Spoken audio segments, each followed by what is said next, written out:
अच्छी stream selection की क्या टेक्निक है?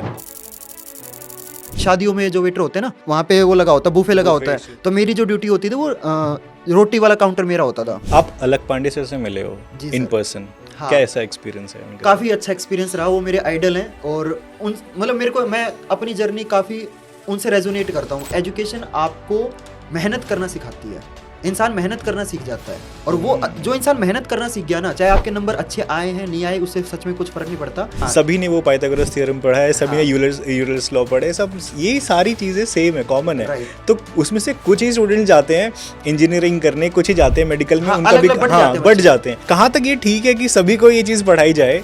तो मेरे 10th में 100% मार्क्स आए हुए हैं, लेकिन 10th के मार्क्स सच में मैटर नहीं करते। मैं नाम नहीं लूंगा यहाँ पे, एक बहुत फेमस स्टैंड अप कॉमेडियन है, उन्होंने वीडियो बनाई थी कि मैंने ना प्रिंट इंजीनियरिंग करी, हाँ, और मेरे लाइफ में ना कहीं काम नहीं आई। तो वो आपने गलत डिसीजन लिया था। पहले मैं आपको करेक्ट कर दूं, आई डोंट थिंक कि अभी वो IIT बाबा है, वो पहले थे IIT बाबा कुंभ से पहले, लेकिन अभी वो यूट्यूबर बाबा बन चुके हैं। एक ऐसा टाइम आता है जिस ऑफर के बाद शायद एक बंदा सच में बोलता है कि नहीं यार ले लेते हैं, आते हैं सर, हाँ, बिल्कुल आते हैं। है ना? आपको भी आया होगा वो, उससे कैसे आपने डील किया, एक बार वो भी प्लीज बताइए। सबसे ज्यादा प्रॉब्लम आपने क्या देखी एक स्टूडेंट के अंदर जो जिससे वो फ्रस्ट्रेट रहते हैं या उससे डील कर रहे हो? और सबसे बड़ा दिक्कत क्या है कि 15-16 साल के बच्चे में ना हार्मोनल चेंजेस भी हो रहे हैं, हाँ। है ना? तो बहुत सारी चीजें से वो गुजर रहा है, मतलब लड़की ये पैदा हो रही है। बहुत बड़ी बात तो आपने बोली। अब 10th में ये सिखाया जाता है कि भाई वहाँ पे ना फीमेल के अंदर अलग क्रोमोसोम होता है, XX क्रोमोसोम होता है, तो यहाँ पे कोई फीमेल की गलती नहीं है, उनके कंट्रोल में नहीं है।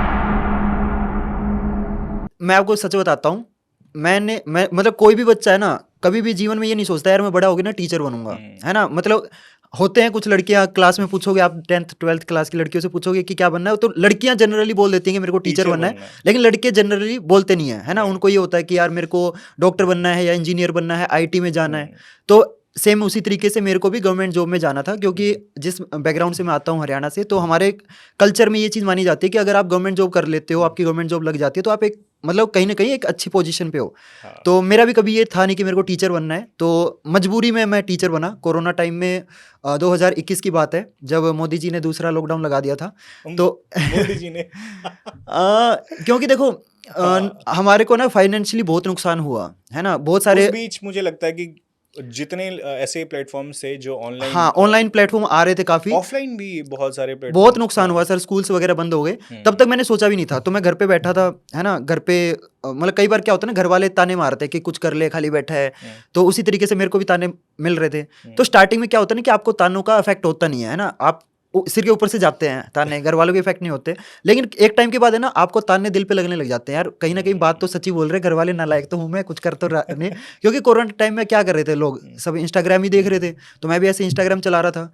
तो मैंने सोचा कि यार मेरे में ना क्या टैलेंट है, मतलब मैं उस टाइम में 21 साल का था। तो मैंने सोचा कि यार मैं, क्या मेरे में इतना टैलेंट भी नहीं है कि मैं अपने घर वालों को एक बुरी सिचुएशन में हेल्प कर सकूं, है ना? क्या मैंने अपने 21 साल जीवन में क्या खराबी की है? क्या मैंने 21 साल में कोई एक ऐसी स्किल नहीं सीखी जिससे मैं अपने फैमिली को एक बहुत वैसे कंडीशन पे जहाँ पे मेरी फैमिली को मेरी नीड है।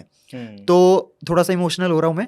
तो वहाँ पे मेरे को लगा कि यार मेरे में क्या टैलेंट है। तो मैंने एक पेपर उठाया और मैंने सोचा कि यार क्या टैलेंट है मेरे में। तो पेपर पे मैंने लिखा, एक ही टैलेंट लिखा गया, that I am a class 10th topper. तो मैंने कहा इस चीज़ को कैसे यूज़ कर सकते हैं।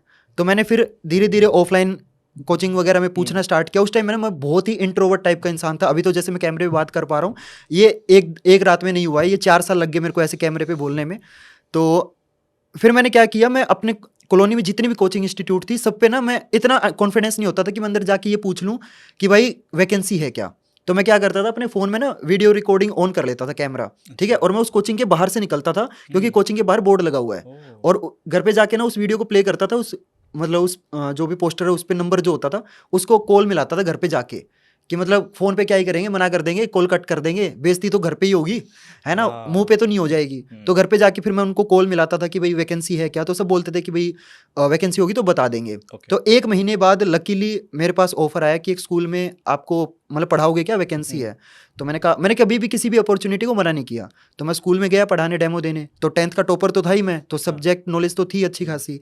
तो जब आप पहली बार क्लास में घुसते हो, उस टाइम मैं था 21 साल का, है ना। तो मैं जब क्लास में घुसा हूँ, 15-16 साल के बच्चे हैं, ज़्यादा एज गैप नहीं है, 5 साल ही तो बड़ा हूँ मैं उनसे। तो क्लास में जब घुसते हो और आवाज़ आती है गुड मॉर्निंग सर, वो एक गूज़बम्प मोमेंट होता है। कभी आपने सोचा नहीं ना कि आप टीचर बनोगे, और वो आपका पहला ही इंप्रेशन ऐसा होता है कि गुड मॉर्निंग सर। तो मैं आज भी मेरे को याद है, मेरे पैर कांप रहे थे मैं जब ब्लैक बोर्ड पे लिख रहा था। और जब आपके सामने 30 बच्चे बैठे हैं और उनकी नजरें आपकी तरफ है, आप स्पॉटलाइट पे हो, तो आप मतलब थोड़ा सा कॉन्फिडेंस तो किसी का भी डाउन हो जाएगा पहली बार में। तो वो एक मतलब मजबूरी में मैंने एज ए टीचर स्टार्ट किया। फिर 1 स्कूल से 2 स्कूल, फिर 3 स्कूल में पढ़ाने लग गया। फिर मैंने साथ में वेटर वाला काम भी स्टार्ट किया। तो मैं 2.5 किलोमीटर, मेरे पास उस टाइम इतने पैसे नहीं होते थे कि मैं मतलब 20 रुपए का ऑटो अफोर्ड कर सकूं, चाहे मेरे को कंजूस मानो या नहीं थे उस टाइम पैसे इतने, है ना, मजबूरी थी, फाइनेंशियल कंडीशन काफ़ी ख़राब थी हमारी। तो 2.5 किलोमीटर में पैदल जाता था, 5 घंटे स्कूल में पढ़ाता था मैं, फिर 2.5 किलोमीटर वापस पैदल आके फिर 3 घंटे कोचिंग में पढ़ाता था मैं, और फिर शाम को मैं एज ए वेटर काम करता था मैं। और मैं वेटर, वो वाले वेटर नहीं जो होटल वगैरह में काम करते हैं, मैं शादियों में जो वेटर होते हैं ना, आपने देखा होगा कि मतलब वहाँ पे वो लगा होता, बूफे लगा होता है। तो मेरी जो ड्यूटी होती थी वो रोटी वाला काउंटर मेरा होता था, तो नान भरने वाला काम मेरा रहता था। तो उस टाइम ना डर ये लगता था कि यार आप ना शादी में जा रहे हो, है ना, अब आप स्कूल में भी पढ़ा रहे हो, तो कोई बच्चे की फैमिली उस शादी में ना जाए। वो जो डर था ना, वो एक अलग ही मतलब बैंड बजती थी। तो 40 शादियां मैंने अटेंड करी उस टाइम। टिप के लिए भागते थे हम, 50-50 रुपए की टिप के लिए भागते थे। तो ऐसे मैंने फिर 3 चीज़ें मैं मैनेज करता था। अब मैं जब जिस स्कूल में पढ़ा रहा हूँ ना, उस स्कूल में था लैब, साइंस लैब, और मैं 5th to 8th क्लास के बच्चों को साइंस पढ़ाता था। और आप किसी भी 5th to 8th क्लास के बच्चे को पूछोगे ना तेरा फेवरेट सब्जेक्ट क्या है, तो 99% बच्चे साइंस ही बोलेंगे। क्यों? क्योंकि बाकी सब्जेक्ट बोरिंग लगते हैं। साइंस एक ऐसा सब्जेक्ट लगता है जो उसको रियल लाइफ से थोड़ा जुड़ा हुआ है ना। मोस्टली बच्चे 5th 6th में EVS पढ़ते हैं, तो वो रियल लाइफ से जुड़ा हुआ है। तो मैं साइंस लैब में क्या करता था, मैं जाता था साइंस लैब में, और जितने भी केमिकल रखे हुए हैं सबके फोटो खींचता था, और घर पे जाके मैं देखता था इन केमिकल से क्या क्या एक्सपेरिमेंट किए जा सकते हैं। तो मैंने एक ना डेट डिसाइड कर रखा था कि मैं हर सैटरडे को बच्चों को ना एक एक्सपेरिमेंट दिखाऊंगा। तो मेरा जो पहला एक्सपेरिमेंट सब करते हैं, सोडियम को पानी में डालने वाला, है ना। अब 5th to 8th क्लास के बच्चों ने नया नया ये सीखा है कि कहीं पे आग लग जाए तो आपको क्या करना है, पानी डालना है जिससे आग बुझेगी। और मैं उनको बिल्कुल उल्टा करके दिखा रहा हूँ कि मैं पानी डाल के आग लगा रहा हूँ। तो वो बच्चों के लिए जादू से कम नहीं है कि ये कैसे हो गया कि भाई पानी डाला और आग लग गई। तो मैं क्या करता, सैटरडे को उनको एक्सपेरिमेंट दिखाता। और generally 5th to 8th class के जो बच्चे होते हैं उनमें लड़की मॉनिटर होती है ना। तो मैं पहले उनको एक्सपेरिमेंट दिखा देता, जिससे उनकी जो क्यूरियोसिटी है वो कम हो जाती है ना, खत्म हो जाती है, कि उनको समझा दिया पूरा एक्सपेरिमेंट। फिर मैं क्लास की जो मॉनिटर होती थी उसको फोन पकड़ाता कि भाई अब तुमने एक्सपेरिमेंट देख लिया, अब मैं वीडियो सेम एक्सपेरिमेंट दोबारा रिपीट करूंगा और इसकी वीडियो बनेगी, तुम मत बोलना अब, ठीक है। वो मॉनिटर को पकड़ा दिया फोन, तो वो एक्सपेरिमेंट रिकॉर्ड करा, तो वो सैटरडे को रिकॉर्ड करा, संडे को एडिट करके डाल देता, ठीक है। अब 4-5 एक्सपेरिमेंट मैंने ऐसे डाले। अगर आप आज भी देखोगे मेरे चैनल पे पहली वीडियो वही है, एक्सपेरिमेंट से स्टार्ट किया था मैंने। तो फिर 4-5 वीडियो डालने के बाद क्या होता है कि व्यूज कितने आएंगे, 100 व्यूज आ गए। और वो जो 100 व्यूज थे वो भी उन्हीं बच्चों के थे जो स्कूल में मेरे से पढ़ रहे हैं, है ना। और कोरोना टाइम में क्या हुआ था कि बच्चों के ना व्हाट्सएप ग्रुप बन गए थे, तो वहाँ पे वीडियो में शेयर कर देता था। कोरोना टाइम में व्हाट्सएप ग्रुप बन गए थे होमवर्क वगैरह सेंड करने के लिए। तो अब है ना, कोरोना टाइम में गेमिंग इंडस्ट्री बहुत ज्यादा बूम हो रही थी। तो 5th to 8th क्लास के बच्चों में ना, उनको नॉलेज होती है। बच्चों को ना, हम ये सोचते हैं बच्चों को क्या ही पता होगा, बच्चों को सब पता होता है, लाइक करना क्या होता है, कमेंट करना क्या होता है। तो अगले दिन जब मंडे को बच्चे आते, भैया मैंने आपका ना चैनल सब्सक्राइब किया, मम्मी के फोन से वीडियो लाइक कर दी। तो 4-5 वीडियो डालने के बाद मेरे को समझ में आ गया कि यार यहाँ से ना मतलब एक लिमिट है कितने एक्सपेरिमेंट में डालूंगा। तो मैं वापस बैक टू बेसिक गया कि टैलेंट क्या है, क्लास 10th का टॉपर हूँ। तो वहाँ से मैंने फिर 10th की वीडियो डालनी स्टार्ट करी, और बच्चों का फिर भरपूर प्यार आया। और स्टार्ट मैंने मजबूरी में किया था, है ना, कि 2 पैसे आ जाएंगे यूट्यूब वगैरह से। लेकिन फिर क्या हुआ, एक वीडियो मेरी वायरल हो गई, 2.5 महीने लगे मेरी पहली वीडियो वायरल होने के लिए। तो जब मेरी पहली वीडियो वायरल हुई तो बच्चों के ना कमेंट आने लग गए, और वो एक जो पॉजिटिव कमेंट होता है ना, वो आपका पूरा दिन बना देता है, वो काम करता है आपके लिए। फिर वो कमेंट आए कि आप बहुत अच्छा पढ़ा रहे हो, आप ऐसी वीडियो डालते रहो।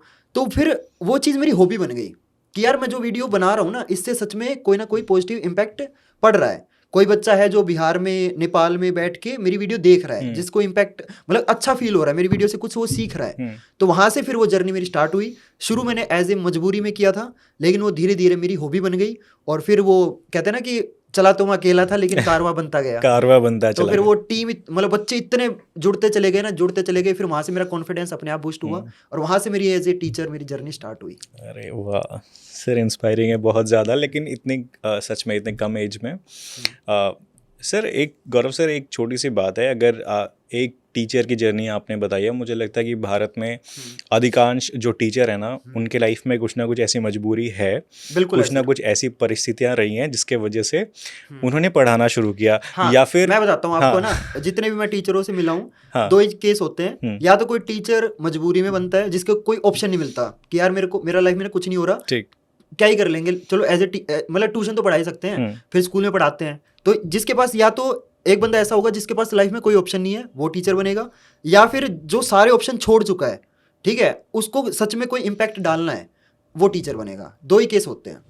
आप अलग पांडे सर से मिले हो जी इन सर। पर्सन, हाँ। क्या ऐसा एक्सपीरियंस है उनके काफ़ी अच्छा एक्सपीरियंस रहा, वो मेरे आइडल हैं, और उन मतलब मेरे को, मैं अपनी जर्नी काफ़ी उनसे रेजोनेट करता हूँ। अगर आप उनकी पुरानी वीडियोस देखोगे, वो मतलब व्हाइट बोर्ड पे पढ़ा रहे हैं, मतलब एक हाथ में डस्टर होता था, एक हाथ में मार्कर, और पढ़ाते पढ़ाते उनका ना वो व्हाइट बोर्ड गिर जाता है। तो मैं उनसे ना काफ़ी रिलेट करता हूँ, वो मेरे आइडल हैं, तो मेरे को काफ़ी चीज़ें सीखने को मिलती हैं उनसे, कि अगर आदमी की नीयत अच्छी हो, मेहनत, अगर अपनी मेहनत पे वो बिलीव करे, और वो मतलब फल पे फोकस ना करे, अपनी मेहनत पे ट्रस्ट करे, अपने प्रोसेस पे ट्रस्ट करे, तो डेफिनेटली इंसान कहीं ना कहीं पहुंचता है। तो मेरे को ना उनसे काफ़ी मोटिवेशन मिलता है, और वो रियल लाइफ में भी एग्जैक्टली वैसे ही हैं। मतलब बहुत डाउन टू अर्थ हैं, बहुत प्यार से बात करते हैं, बहुत अच्छे से ग्रीट करते हैं। तो मैंने मतलब ज़्यादा टाइम तो स्पेंड नहीं किया, 15-20 मिनट स्पेंड की, लेकिन जितनी भी मैंने टाइम बिताया, उन्होंने बहुत अच्छे से रिस्पेक्टफुली बात करी, और मतलब काफ़ी अच्छा फील हुआ। और मैं जब पहली बार उनको रियल मतलब देखा था ना, वो एकदम मेरे सामने से गुजरे थे, और एक होता ना कि शॉक वेव, तो मेरे को ना वो बंदा ऐसे ओरा होता ना, ओरा बोलते हैं आजकल की लैंग्वेज में, तो वो ओरा मेरे को फील हुआ था उस टाइम पहली बार। मतलब जनरली मैं ना इतना स्टार स्ट्रक होता नहीं हूँ, उनको देख के पहली बार हुआ था मैं। तो काफ़ी अच्छा एक्सपीरियंस था उनसे मिलना। ओके। तो गौरव सर, एक बार आप स्टूडेंट्स की लाइफ पर एक बार आते हैं, ठीक है, वहाँ से शुरू करते हैं। एक 9th-10th या 11th-12th का स्टूडेंट, मुझे लगता है कि अपने करियर के बहुत ही शुरुआती दौर में रहता है, और बहुत सारी परेशानियाँ उसको आती है, और आपने हज़ारों स्टूडेंट्स को पढ़ाया अपने प्लेटफॉर्म के माध्यम से, या फिर आपने ऑफलाइन ऑनलाइन कोचिंग के माध्यम से पढ़ाया। सबसे ज़्यादा प्रॉब्लम आपने क्या देखी एक स्टूडेंट के अंदर, जो जिससे वो फ्रस्ट्रेट रहते हैं या उससे डील कर रहे होते हैं? वैसे देखो, स्टूडेंट की लाइफ में ना मल्टीपल प्रॉब्लम है, और सबसे बड़ी प्रॉब्लम ये होती है कि ना तो वो अपने टीचर से शेयर कर पाता, ना वो अपने पेरेंट्स से शेयर कर पाता, और सबसे बड़ा दिक्कत क्या है कि 15-16 साल के बच्चे में ना हार्मोनल चेंजेस भी हो रहे हैं, है ना, तो बहुत सारी चीज़ें से वो गुजर रहा है, उसको समझ नहीं आ रहा कि यार मैं अपनी पढ़ाई पे फोकस करूं कहाँ, मतलब मेरे को डायरेक्शन कौन सी मिलेगी, किस डायरेक्शन में मेरे को आगे जाना है, मेरे को पढ़ाई पे भी फोकस करना है। और आजकल तो फिर ये होता है ना कि 10th के बच्चे पे IIT और नीट के जो एग्जाम का प्रेशर बोल देते हैं ना कि 6th क्लास से स्टार्ट कर दो, 8th क्लास से स्टार्ट कर दो, तो वो चीज़ें भी हैं। बच्चे को समझ नहीं आता कि मेरे को किस करियर डायरेक्शन में जाना है, उसको प्रॉपर गाइडेंस नहीं मिल पाती। और एग्जाम स्ट्रेस तो बहुत बड़ी दिक्कत है बच्चे को ये लगता है कि अगर मेरे ना अच्छे नंबर नहीं आएंगे तो शायद मेरे लाइफ में मेरा कुछ होगा सर नहीं। एक सबसे पहले इसी की बात करते हैं, एग्जाम स्ट्रेस की बात करते हैं, ठीक है। जैसे अभी 9th और 10th का अभी बोर्ड्स एग्जाम चल ही रहे हैं, है ना, सारी क्लासेस के, तो बोर्ड्स का प्रेशर बहुत ज़्यादा होता है स्टूडेंट्स के ऊपर। और मैं आपसे जानना चाहता हूँ, एक तो इसकी सच्चाई कि बोर्ड का प्रेशर लेना चाहिए या नहीं लेना चाहिए, दूसरा ये भी इसमें मैं ऐड करना चाहता हूँ कि क्या सच में मार्क्स बहुत ज़्यादा मैटर करते हैं आपकी सक्सेस के लिए? ये 2 सवाल आपसे सबसे पहला मैं लेना तो पहला चीज़ है कि क्या बच्चे को एग्जाम स्ट्रेस लेना चाहिए। देखो मैं ये नहीं बोलूंगा कि बिल्कुल मत लो, छोड़ दो, कुछ फर्क नहीं पड़ता, नहीं। एक प्रेशर, पॉजिटिव प्रेशर होना आपके ऊपर बहुत जरूरी है। अगर आपके ऊपर पॉजिटिव प्रेशर नहीं होगा ना, तो आप कंफर्ट जोन में चले जाओगे, आप हर चीज को ना नकारने लग जाओगे कि यार क्या ही फर्क पड़ेगा, मेरा one paper can't decide my future, one piece of paper can't decide. और वो बच्चा ना उस चीज को नेगेटिव में ले लेता है। बच्चा ये सोचता है कि यार पढ़ाई से कुछ फर्क नहीं पड़ता, लेकिन यार देखो बहुत सारे बच्चे ये सोचते हैं कि सिर्फ मार्क्स अच्छे आएंगे ना तो ही मैं लाइफ में कुछ अचीव कर पाऊंगा। एक बहुत बड़ा मेन जो प्रोडक्ट होता है ना एजुकेशन का, वो होता है कि एजुकेशन आपको मेहनत करना सिखाती है। इंसान मेहनत करना सीख जाता है, और वो जो इंसान मेहनत करना सीख गया ना, चाहे आपके नंबर अच्छे आए हैं नहीं आए, उससे सच में कुछ फर्क नहीं पड़ता। अगर आपने मेहनत करनी सीख ली और आपको उस मेहनत का रिजल्ट जब दिखेगा, है ना, आपके अंदर पेशेंस आ गए, आपके अंदर एक होता ना कि डिसिप्लिन, वो अगर आपके अंदर आ गया तो आप लाइफ में कहीं ना कहीं पहुंच ही जाओगे। तो एग्जाम का स्ट्रेस यस लेना है, लेकिन इतना भी नहीं लेना कि भाई आप है ना एग्जाम को ही सब कुछ मान के बैठे हो कि अगर एग्जाम में मेरे अच्छे नंबर नहीं आए तो मेरा लाइफ में कुछ नहीं होगा। उतना ही प्रेशर लो जितना आप हैंडल कर पाओ। अगर आपको लग रहा है कि यार नहीं, मैं मतलब एग्जाम ही मेरी पूरी दुनिया है, तो आप गलत डायरेक्शन में जा रहे हो। पॉजिटिव प्रेशर लो बस, ठीक है, अपना बेस्ट दो और बाकी छोड़ दो भगवान के ऊपर, ठीक है। अपना बेस्ट दो, खुद से ये पूछो कि क्या आपने अपना 100% दिया। अगर इसका आंसर यस है ना, तो आपको फिर किसी की बातों पे ध्यान देने की जरूरत नहीं है। अगर आपके मान लो अच्छे नंबर आ गए, मान लो आपके बहुत अच्छे नंबर आ गए, लेकिन अगर आपका अंदर मन तो आपका जानता है ना कि आपने मेहनत करी है कि नहीं करी। अगर आपका मन के अंदर ये है कि यार मैं अपना ना और बेटर कर सकता था, और आपके बेशक अच्छे नंबर आ गए, लेकिन अगर आपके मन में ये है कि यार मैंने ना अपने पूरा 100% पूरा जान नहीं लगाई, तो फिर क्या ही फायदा उन नंबर का।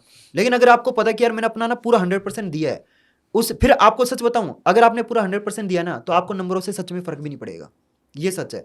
तो एग्जाम प्रेशर इतना लेने की मतलब लोड नहीं है। और जो आपने दूसरा क्वेश्चन पूछा कि क्या मतलब मार्क्स मैटर करते हैं लाइफ के अंदर, हाँ। तो सर मैं आपको ना बहुत क्लियरली बताता हूँ, हम्म। 10th के मार्क्स सच में मैटर नहीं करते, ठीक है। चाहे आपके, मेरे खुद अच्छे नंबर आए हुए हैं, मैं बता देता हूँ, 100% आए हुए मेरे 10th में।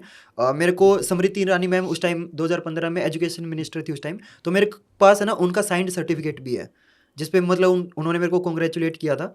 तो मेरे 10th में 100% मार्क्स आए हुए हैं, लेकिन 10th के मार्क्स सच में मैटर नहीं करते, ठीक है। 12th के मार्क्स मैटर करते हैं। अगर आपको किसी कंपटीशन एग्जाम में जाना है, अगर आपको IIT नीट वगैरह की तैयारी करनी है, तो आपको 75% मार्क्स आ गए, बस मोर देन इनफ है। चाहे आपके 88 आए, चाहे आपके 98 आए, कहीं ना कहीं वो सिमिलर है। और आपके मार्क्स अगर आपके कम नंबर भी आए ना, तो वो आपके कम नंबर आपको जिंदगी में अच्छी जगह पहुंचने से रोक नहीं सकते, ये सच है। अगर आपके कम नंबर आए तो आपको ये नहीं सोचना कि यार मैं अपनी लाइफ में कहीं नहीं पहुंच पाऊंगा। उस केस में आपके मार्क्स सच में कुछ भी मैटर नहीं करते, उसको छोड़ दो, दिमाग से निकाल दो, जो हो गया हो गया। अब इस टाइम आप क्या अपना बेस्ट दे सकते हो, अब आपको क्या करना चाहिए उस पर फोकस करो। रादर ऑफ की बच्चे ना टेंशन ले लेते हैं, डिप्रेशन में चले जाते हैं, यार मेरे तो अब 12th हो गई, मेरे तो ना बिल्कुल अच्छे नंबर नहीं आए, अब मेरा क्या होगा, अब तो मैं कुछ नहीं कर पाऊंगा। तो उस डाउनवर्ड स्पाइरल में आपको जाने की कोई जरूरत नहीं है, ठीक है। उस केस में आपके मार्क्स मैटर नहीं करते। सिर्फ 10th के मार्क्स आपके कहीं मैटर 10th नहीं के तो करते, बिल्कुल नहीं करते, 12th 12th के marks मैटर करते चाहिए। हैं कि आपका एलिजिबिलिटी क्राइटेरिया है, अगर आपको जेई वो भी वगैरह में जाना है, एलिजिबिलिटी कंप्लीट बस करने वो के भी लिए। एलिजिबिलिटी के लिए। अगर आपके 76% आए हैं और अगर आपके 85% आए हैं, एग्जैक्टली सेम है, मतलब रत्ती भर भी फर्क नहीं पड़ेगा। लेकिन ऐसा होता है जैसे अगर ये तो तब हम बात कर रहे हैं कि एलिजिबिलिटी मीट करने की बात हम कर रहे हैं, बट जो स्टूडेंट्स ह्यूमैनिटीज बैकग्राउंड से हाँ। जाकर अगर वो DU में एडमिशन लेना चाह हाँ, रहे हैं, ऐसे अब तो कॉलेजेस में जाना CUT का चाह रहे एग्जाम हैं, आने लग गया ना सर, हाँ, अब तो उसके बेसिस पे आपको कॉलेज वगैरह मिलते हैं। वेटेज मार्क्स का परसेंटेज का कोई मैटर नहीं नहीं करता करता उसमें, इतना। राइट। लेकिन सर एक चीज़ ना हाँ बहुत, देखो, मैं एक चीज बता देता हूँ, जो मार्क्स होते हैं ना वो आपके मेहनत का कहीं ना कहीं बाय प्रोडक्ट जरूर होते हैं। उससे कहीं ना कहीं ये रिफ्लेक्ट जरूर होता है कि आपने मेहनत कितनी करी है ना। अब एक बच्चे के 76 आए और एक बच्चे के 86 आए, तो डेफिनेटली यार 86 वाले ने से मेहनत थोड़ा करी है, मेहनत ज़्यादा तो है। वो डिजर्व भी करता है, उसके अच्छे नंबर तो आएंगे ना। वो कैसे डिसाइड करेगा कि इस बच्चे ने कितनी मेहनत करी है। तो सोसाइटी आपको आपके मार्क्स के बेसिस पे डेफिनेटली जज जज करेगी करेगी। लेकिन आप खुद को अपने मार्क्स के बेसिस पे जज मत करो बस। नाइस। सर मार्क्स की बात हम लोग कर रहे हैं, तो एक बार भारतीय शिक्षा व्यवस्था की बात जी ज़रूर सर, होनी बिल्कुल चाहिए। बिल्कुल बनती आपको है। क्या लगता है ये ग्रेडिंग सिस्टम, ये मार्क्स, एग्जामिनेशन, ये जो पूरी एजुकेशन सिस्टम इंडिया की है, अभी जो 2020 में हमारा न्यू एजुकेशन अब सिस्टम तो नई पॉलिसी आ गई। हाँ, न्यू पॉलिसी की भी बात करें या फिर पुरानी पॉलिसी की भी, दोनों की बात करें अगर, तो क्या एक आप समराइज वे में अब इसको प्लीज एक्सप्लेन कर एक सकते तो हैं? सर जो ग्रेडिंग सिस्टम है ना, वो कहीं ना कहीं बच्चे को मोटिवेट करने के लिए बना हुआ है ना। अब मान लो आपके 80 to 90 की ब्रैकेट में आपके परसेंटेज आए हुए ठीक हैं, है। तो उस बच्चे के ग्रेडिंग में ज्यादा डिफरेंस नहीं मिलेगा आपको, ऑलमोस्ट सिमिलर ग्रेडिंग होगी। तो बच्चे को ना रादर ऑफ उसको परसेंटेज बताने के कि तेरे ना एग्जैक्टली 86% आए या 89% आए हैं, उसको ग्रेड बता दो, है ना। तो उसके अंदर एक मोटिवेशन अपने आप आएगा कि यार मतलब बच्चे को अगर ग्रेड पता है ना, तो वो उस डिलेमा में नहीं जाएगा कि यार मेरे फ्रेंड के तो इतने अच्छे नंबर आ गए, उसके मेरे से 3-4% एक्स्ट्रा है। तो कहीं ना कहीं ग्रेडिंग सिस्टम का फायदा है, बच्चे का स्ट्रेस लो होता है और बच्चा मोटिवेट ही होता है उससे। और CBSE ने ये जो फैसला लिया ना ग्रेडिंग सिस्टम वाला, मैं तो ये मानता हूँ बहुत अच्छा फैसला है। और बच्चे को एग्जैक्ट परसेंटेज ना बता के उसको ग्रेड सिस्टम बता दो, तो वो एक अच्छी चीज़ है। और अभी जो नई CBSE की पॉलिसी आई है, उसके अंदर CBSE ने क्लियरली बोल दिया है कि हम प्रैक्टिकल अप्रोच की तरफ जा रहे हैं, रादर ऑफ की रोट लर्निंग की आप रट्टे मारो। और CBSE कभी भी आपको ये नहीं बोलता कि भाई जो NCERT की बुक में जो लैंग्वेज लिखी हुई है वही सेम आंसर आपको टेप के आना है, या जो आपके स्कूल टीचर ने आपको नोटबुक में लिखवा दिया वही सेम क्वेश्चन का आंसर आपको मतलब पेपर के अंदर लिख के आना है। आप कंसेप्ट के ऊपर फोकस करो, आपने कंसेप्ट समझ लिया, अब आप उस आंसर को अपनी लैंग्वेज में लिख के आ सकते हो, उसके पूरे नंबर मिलते हैं, ठीक है। तो आप प्रैक्टिकल अप्रोच की तरफ जाओ, rather of rote learning, Ratte नहीं मारने, ठीक है। रट्टे मारोगे 2 दिन याद रहेगा, उसके बाद भूल जाओगे, और वो रट्टे मारने वाली चीज लाइफ में कभी काम नहीं आएगी। अच्छा सर, वैसे एक बहुत ही शानदार बात हम लोग सुनते हैं अक्सर, कई सारे रील्स और बहुत सारे टीचर्स या कुछ ऐसे जो मोटिवेशनल स्पीकर्स भी हैं, राइट। वो अक्सर ये बात बोलते हुए उनको मैं देखता हूँ, सुनता हूँ, और आपने भी सुना होगा कि ये पाइथागोरस थ्योरम काम नहीं है आएगी ना, life में। कहीं लाइफ में फिर काम नहीं आनी, 10th में तुमने पढ़ ली, हाँ, आज तक काम आ रही है। अल्फा बीटा गामा कहाँ काम आए हैं, सच है। तो ये कितना सच है कितना झूठ है आपके हिसाब से? सर देखो, ये चीज पार्शियली सच है और पार्शियली झूठ है। मैं आपको ये भी नहीं बोलूंगा कि यार ये किताबें किसी काम की नहीं है, सिलेबस चेंज कर दो, ऐसा नहीं बोलूंगा, क्योंकि भाई मेरी रोजी रोटी इस चीज पे है। तो मैं आपको ना बिल्कुल सच बताता हूँ, जो सिलेबस है ना वो बहुत सही है। देखो, अगर आप प्रिंट इंजीनियरिंग कर रहे हो, ठीक है, और अगर आप प्रिंट वाले फील्ड में नहीं जा रहे, तो डेफिनेटली फिर आपका गलत स्टेप था। जैसे मैं नाम नहीं लूंगा, यहाँ पे एक बहुत फेमस स्टैंड अप कॉमेडियन है, उन्होंने वीडियो बनाई थी कि मैंने ना प्रिंट इंजीनियरिंग करी है, मैंने देखा है ये हाँ, क्लिप। और मेरे लाइफ में ना कहीं काम नहीं आई। तो वो आपने गलत डिसीजन लिया था कि फिर अगर आपको कॉमेडी इंडस्ट्री में जाना था, है ना, तो फिर आपने प्रिंट इंजीनियरिंग क्यों करी? अगर आप प्रिंट वाले फील्ड में जाते तो डेफिनेटली आपको जो जो चीजें पढ़ाई गई वो काम आएंगी। अगर आप आईटी कर रहे हो, आप बीटेक कर रहे हो कंप्यूटर साइंस से, और आप कोडिंग वाले फील्ड में जाओगे तो जो चीजें आपको बीटेक में पढ़ाई गई हैं, जो कोडिंग लैंग्वेज आपको पढ़ाई गई वो काम आती है ना। तो आप जिस चीज की पढ़ाई कर रहे हो, अगर आप उसी फील्ड में जाओगे तो वो चीज यूज होगी ना। अगर आप मान लो एरोनॉटिक्स वाली फील्ड में जाते हो, अगर आप एस्ट्रोनॉमी वाली फील्ड में जाते हो, जो चीजें आपको पढ़ाई जाएंगी वो अगर आप उसी सेम फील्ड में जाओगे तो डेफिनेटली वो काम आएंगी, है ना। अगर आप केमिकल इंजीनियरिंग कर रहे हो तो जो रिएक्शंस आपको पढ़ाई गई वो काम आएंगी, ठीक है। अगर आप मैकेनिकल इंजीनियरिंग में जा रहे हो, जो चीजें आपको पढ़ाई गई वो काम आएंगी। अगर आप फील्ड चेंज कर रहे हो तो आप अपनी पढ़ाई को, अपनी जो डिग्री की जो इन्फॉर्मेशन है उसको आप ये नहीं बोल सकते कि यार ये तो मेरे को फालतू चीज। लेकिन सर 10th क्लास में ना ऑन एन एवरेज आप देखिए, ऑन एन एवरेज का सभी को वही मैथमेटिक्स का सिलेबस है। हाँ, सभी ने वो पाइथागोरस थ्योरम पढ़ा है, सभी ने यूलर्स लॉ पढ़े, सब ये सारी चीजें सेम है, कॉमन है। तो उसमें से कुछ ही स्टूडेंट जाते हैं इंजीनियरिंग करने, कुछ ही जाते हैं मेडिकल में, उनका भी बढ़ जाते हैं। तो कहाँ तक ये ठीक है कि सभी को ये चीज पढ़ाई जाए? सर देखो, बेसिक्स क्लियर होने तो बहुत जरूरी है ना। अब बहुत लोग बोलते हैं कि यार ये ना ट्रिग्नोमेट्री हमारी लाइफ में कहाँ काम आई, है ना। लेकिन अगर आप देखोगे ना ब्रॉडर फील्ड पे, तो पूरी दुनिया ना मैथ्स पे ही टिकी हुई है, पूरी दुनिया साइंस पे ही टिकी हुई है। पाइथागोरस थ्योरम आप सोच भी नहीं सकते कहाँ कहाँ यूज होती है। चाहे आप ट्रिग्नोमेट्री में जो साइन थीटा कोस थीटा होते हैं वो आपके, चाहे आपका एरोप्लेन जो उड़ता है ना उसमें यूज होती है, ठीक है। आप जब यहाँ पे धरती पे बैठ के जो टेलीस्कोप से आप दूसरा प्लेनेट देखते हो उसके अंदर भी आपकी ट्रिग्नोमेट्री यूज होती है। आप जो फोन यूज करते हो उसके अंदर भी ट्रिग्नोमेट्री यूज होती है, आपको पता नहीं है, ये सच है। हर जगह, चाहे वो कैमरा है, चाहे ये लाइट है, इसके अंदर साइंस और इसके अंदर जो मैथ है, अल्फा बीटा गामा यूज होते हैं। समझ रहे हो? आप उस फील्ड में नहीं जा रहे, आप डिस्कवरी वाली फील्ड में नहीं जा रहे, तो आपके काम नहीं आएंगी वो चीज़। अच्छा, कुछ स्टूडेंट्स हैं जो यही डिबेट खत्म करना चाहते हैं, छोड़ना चाहते हैं कि यार मेरे को नहीं पढ़ना, मेरे को यहीं से छोड़ना चाहिए, मेरे को इसमें पढ़ना ही नहीं है, मेरे को आगे भी नहीं काम आनी, मेरे को अभी भी नहीं पढ़ना, अभी भी नहीं पढ़ना रही। हाँ। तो देखो, अगर आपके मन में ये आ जाता है ना कि यार मेरे को पढ़ना नहीं है, ये चीज़ मेरे लिए नहीं बनी है, तो फिर आप छोड़ दो, कोई दिक्कत नहीं, आपको कोई जबरदस्ती थोड़ी है। और ऐसा कुछ कहीं लिखा थोड़ी है कि अगर आप पढ़ाई की फील्ड में नहीं जाओगे तो आप सक्सेसफुल नहीं होगे। तो आपका जिस चीज़ में इंटरेस्ट है आप उसको परस्यू करो, बेयर मिनिमम मार्क्स ले आगे पास। लेकिन यार देखो, 10th की मैथ हो, 10th की साइंस हो, 10th की इंग्लिश, जितने भी 10th तक सब्जेक्ट है वो आपका बेसिक्स होते हैं, ठीक है। अगर आपको बेसिक इंग्लिश बोलनी नहीं आएगी, अगर आपको बेसिक हिंदी लिखनी नहीं आएगी, अगर आपको रिप्रोडक्शन के जो साइंस में बेसिक्स पढ़ाए जाते हैं अगर वो नहीं पता होंगे, है ना। जैसे मैं बताता हूँ, मैं जैसे हरियाणा से आता हूँ, तो यहाँ पे एक कल्चर आया कि बेटे पैदा होने चाहिए, है ना। तो यहाँ पे क्या किया जाता है कि जो फीमेल होती है ना, जो मदर होती है, उसको ये बोला जाता है कि तेरी वजह से मतलब लड़की पैदा हो रही है। बहुत बड़ी बात आपने बोली। अब 10th में ये सिखाया जाता है कि भाई वहाँ पे ना फीमेल के अंदर अलग क्रोमोसोम होता है, XX क्रोमोसोम होता है, तो यहाँ पे कोई फीमेल की गलती नहीं है, उनके कंट्रोल में नहीं है। XY क्रोमोसोम तो मेल के पास है। तो 10th तक ये बेसिक पढ़ाने बहुत जरूरी है, वरना अगर ये बेसिक नॉलेज नहीं दी जाएगी तो लोगों की मेंटेलिटी तो वही है ना कि भाई फीमेल डिसाइड करती है। तो ये चीज़ कहीं ना कहीं रियल लाइफ पे इम्पैक्ट डालती है सर। तो 10th की जो बेसिक्स है वो मतलब होने जरूरी है, चाहे वो 10th की साइंस हो। अगर आपको बेसिक नहीं पता होगा एसिड क्या होता है, बेस क्या होता है, अगर आपको रिप्रोडक्शन के बेसिक्स नहीं पता होंगे कि मेल बॉडी कैसे काम करती है, फीमेल बॉडी कैसे काम करती है, अगर आपको हार्मोन्स नहीं पता होंगे, अगर आपको ट्रिग्नोमेट्री नहीं पता होगी, तो मेरे को लगता है इतना जो मिनिमम जो कॉमन चीज़ पढ़ाई जाती है ये हर बंदे को, चाहे जिसको इंटरेस्ट है चाहे नहीं है। अब आप ये नहीं बोल सकते ना कि मेरे को रिप्रोडक्शन में इंटरेस्ट नहीं है। अब आपको इतना तो पता होना चाहिए कि फीमेल बॉडी और मेल बॉडी में क्या डिफरेंस होता है, कैसे वर्क करती है। आप एक लाइफ प्रोसेस वाला चैप्टर है जिसमें बताया जाता है कि डाइजेशन कैसे होता है, किडनी का वर्क क्या होता है, ये तो बेसिक चीज़ है ना, ये तो आपको पता होनी चाहिए। तो 10th तक का जो सिलेबस वो बेसिक है और वो ऑलमोस्ट हर बच्चे, हर इंसान को पता होना चाहिए। तो मेरे हिसाब से जो सिलेबस बना हुआ है वो बिल्कुल सही बना हुआ है। हम कई बार है ना वो वही है ना सर, एक फ्लो में चले जाते हैं, तो मतलब ये जब किसी को बोलते हुए सुन लेते हैं ना कि अल्फा बीटा काम नहीं आ रहा, भाई अल्फा बीटा के अलावा भी तो बहुत चीज़ें पढ़ाई गई है। स्कूल के अंदर हम सिर्फ सब्जेक्ट वाली नॉलेज थोड़ी ना सीखते हैं, स्कूल के अंदर हम दुनियादारी भी सीखते हैं, स्कूल के अंदर हम कम्युनिकेशन स्किल भी सीखते हैं, हम अपने दोस्त के साथ कैसा बर्ताव करना है वो भी सीखते हैं, है ना, एटिकेट सीखते हैं, डिसिप्लिन सीखते हैं।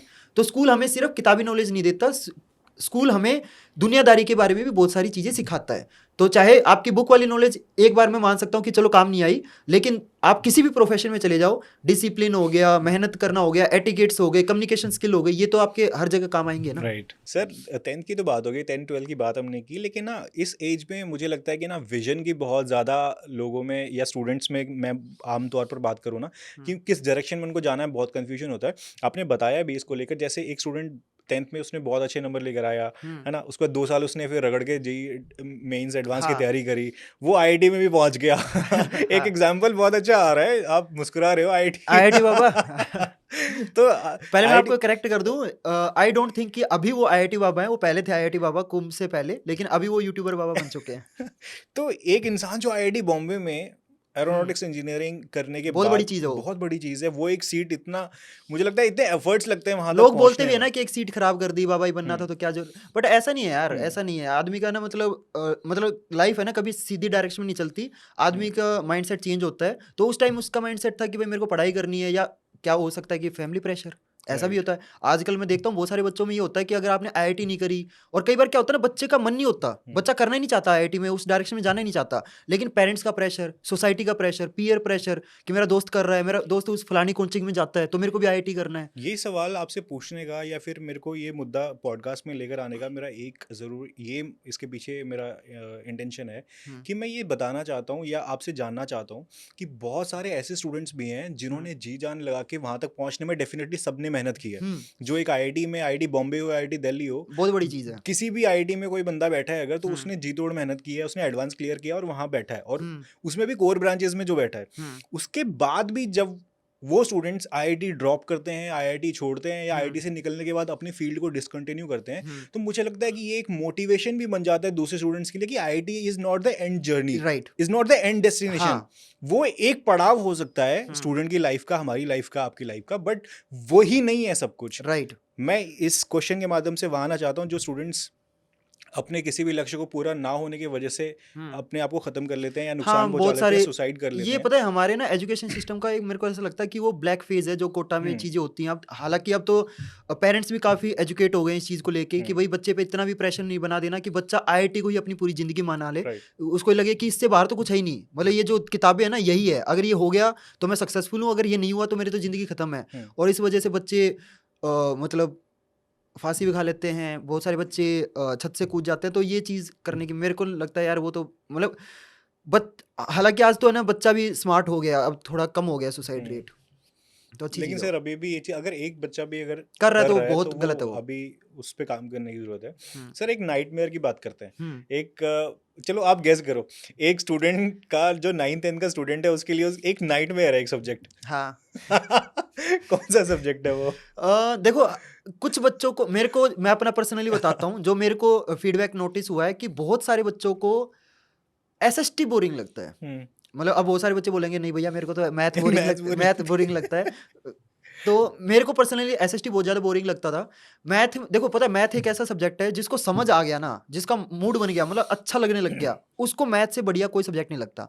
और जिसको दिक्कत आ गई, जनरली लड़कियों को बहुत दिक्कत आती है मैथ्स में, है ना, इसलिए वो फिर आगे जाके 11th क्लास में मैथ्स नहीं लेती, वो सर मेरी बायो में क्लास चले जाती। में लड़कियां ज्यादा बढ़िया परफॉर्म कर रही थी मैथ्स में, मैथ्स लड़के में कम थे। अरे भाई हमारी क्लास में मैं बताता हूँ, 11th क्लास में जब मैं था तो हमारी क्लास में 80 स्टूडेंट थे, जिसमें लड़कियां सिर्फ 4 थी। 76 बॉयज थे जिन्होंने मैथ लिया था, और सिर्फ 4 लड़कियां ऐसी थी जिन्होंने मैथ लिया था। तो हमारी में रेशियो मेरे को लगता है थोड़ा अलग था, पर आजकल चेंज हो रहा है, लड़कियां काफी मतलब मैथ्स में स्ट्रॉन्ग हो रही हैं, और लड़के थोड़े मेरे को लग रहा है पीछे जा रहे, क्या कर रहे हो भाई तुम? अच्छा, इसमें हमने जेंडर क्यों डाल दिया वैसे? नहीं जेंडर नहीं डाला, मैं मोस्टली ना मैं बताता हूँ अपनी क्लासेस में ना थोड़ा सा हेल्दी कंपटीशन बनाता हूँ कि बॉयज वर्सेस गर्ल्स वाली क्विज काफी चलाता हूँ, बच्चों का इंटरेस्ट भी आता है उस चीज में। और कहीं ना कहीं है ना अंदर ही है ना बच्चा ये फील करता है कि यार मेरे को ना, देखो इंस्टेड ऑफ आप है ना बॉयज टू बॉयज कंपेयर कराने के, अगर बॉयज वर्सेस गर्ल्स कराओगे ना, इससे फायदा क्या होता है कि लड़कियों में भी है ना कॉम्पिटिटिव स्ट्रेंथ आगे मतलब बढ़ती है, और लड़कियां भी खुद को ये सोचती है कि हम लड़कों से पीछे नहीं उनसे है, compete कर सकते हैं, हाँ, उनसे और आगे वहां जा पे ना सकते हैं। एक कहीं ना कहीं वो भी आता है, इक्वेलिटी भी आती है कि लड़का लड़की बराबर है। तो इसलिए मैं मानता हूँ कि ये तो मैं खैर अच्छी चीज मानता हूँ कि लड़कियां आगे बढ़ रही हैं, और कहीं इतना ना हो जाए कि लड़के पीछे रह जाए। लड़कों को पीछे नहीं रहना, हमेशा लड़का लड़की बैलेंस बराबर होना कंपटीशन चाहिए। बना हाँ, रहना चाहिए। बना रहना चाहिए। तो लड़कों कुछ करो भाई। नहीं, लड़कियां बहुत अच्छे अच्छे बहुत अच्छा। टॉपर्स, अभी ये यूपीएससी टॉप हाँ, कर रही हैं, लड़कियां, लड़कियां कर रही हैं, राइट। मतलब ये बहुत अच्छे प्राउड की बात है।